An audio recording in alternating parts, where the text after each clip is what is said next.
Alright guys, this is going to be the best attachments to use for your vehicles on Battlefield 4. So as you can see, you're going to run this or this. AP shells are good for making contact with enemy tanks and stuff.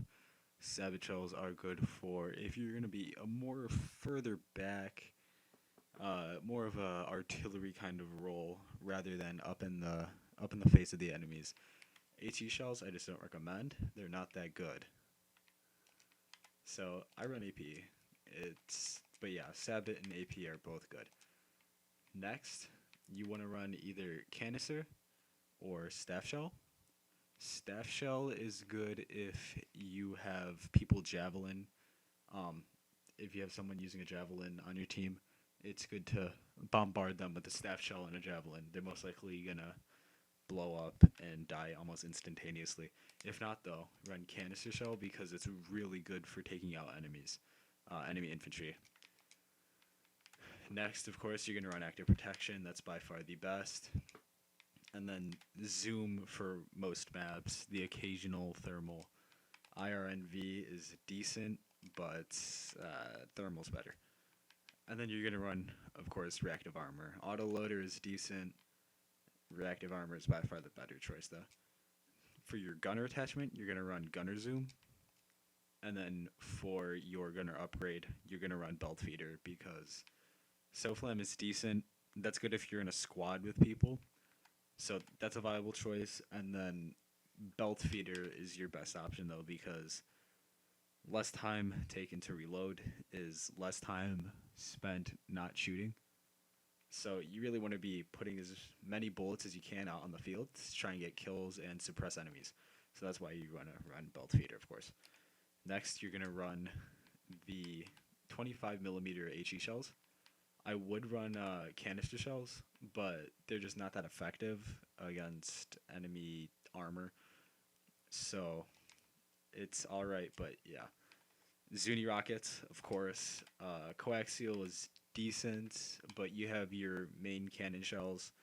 And then tow missile is alright also, but of course, Zuni rockets, if once you learn how to aim them, they are by far more effective in every way. Active protection, of course, again, and then zoom optics or thermal.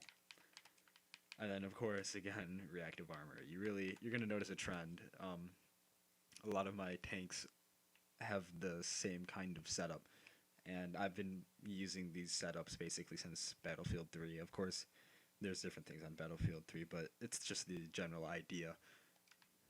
And then, of course, zoom and belt feeder. For my AA, I run 30mm. 20mm is decent. I prefer 30mm. If you're accurate, you can take them down a lot faster. And then you want to run, of course, heat seekers. Heat seekers are just by far better. Active protection, again. Zoom optics, again. And then for this one, you actually want to run air radar. You want to be able to find your enemy helicopters, especially if they are assault helicopters or attack helicopters. You're really going to want to take them down because they will cause your team so much trouble if you're not providing that anti-air pressure. Your boats, you can run any of these. They're all pretty good. I prefer 30mm. And then I also prefer Zuni. And then, of course, active. And this one, I prefer belt feeder. It's just the quicker reloads are just better off than the other things like air radar. That's decent if you want to play the anti-air role, or maintenance if that's if you don't have someone repairing you.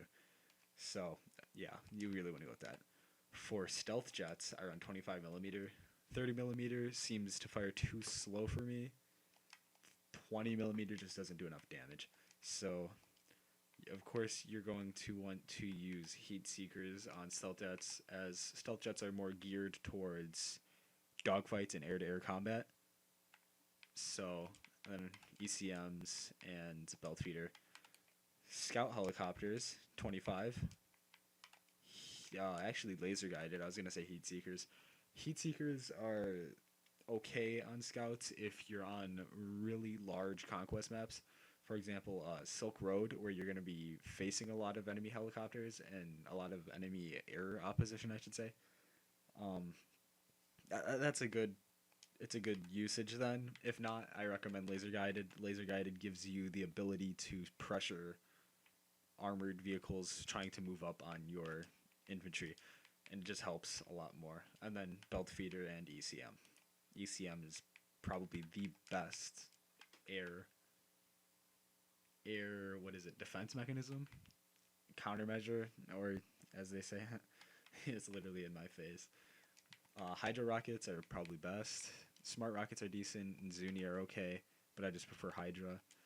Heat seekers, ECM, and then air radar. You really need to be active on your air radar. You really need to be using it a lot. So this one, you can either use laser guided if you're not too good at TVs.